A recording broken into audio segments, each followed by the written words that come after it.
guys remember this drawing that I posted a while back? It's really sweet, right? Frisk reuniting with Horrortale Sans.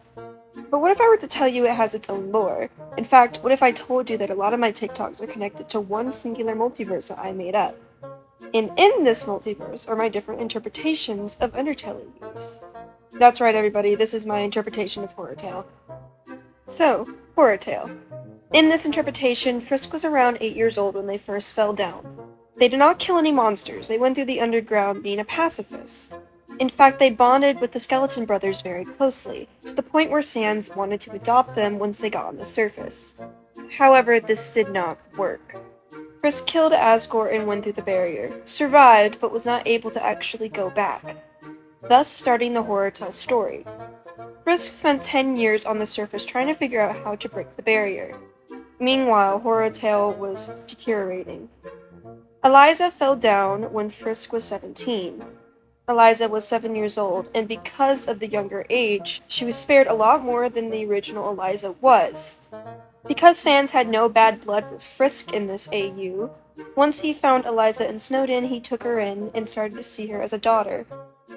Eliza, meanwhile, started to see him as a father as well.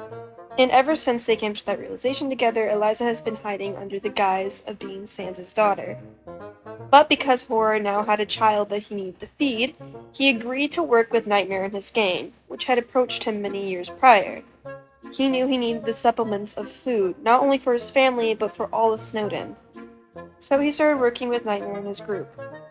Horrortale Snowdin got constantly fed, and therefore was alright. Frisk fell back down when they were 18, due to the fact that they managed to break the barrier. Undying was refusing to tell the rest of the underground though, so Frisk took it into their own hands. They reunited with Horror and also tried to hide out from Undying and her royal guards. They decided it would be better not to actually go on the surface, due to the fact that the monsters were weak. They could not risk another war starting, especially since their queen was not really one for peace. With Nightmare's help, Snowdin was locked off from the rest of the underground. So Snowdin and the ruins are a very peaceful place again, which prospered due to the food. But of course this is only possible due to Horror's job, which makes him absent a lot from Eliza and Frisk's life. Frisk knows the full extent of what Horror does, while Eliza does not.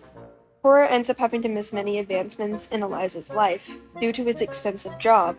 Though Frisk understands it, it doesn't mean they're happy about it. Especially since they had taken over the role of a second caretaker for Eliza in Horror's absence. Papyrus is Eliza's main caretaker when Sans is not around. He's a good one, and Eliza really does care about him, but he's not Sans. It causes a lot of conflict between the family. Eliza grows more and more disappointed with each event that Horror has to miss, while Frisk grows more and more angry, though their anger just masks their worry. This is why I headcanon Horror to be the oldest in the Bad Sans dynamic. Not older than Nightmare, but older than the other four, including Cross.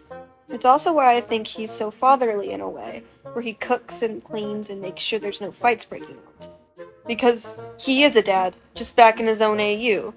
And yeah, that's my interpretation of Horrortale. Hope you like it.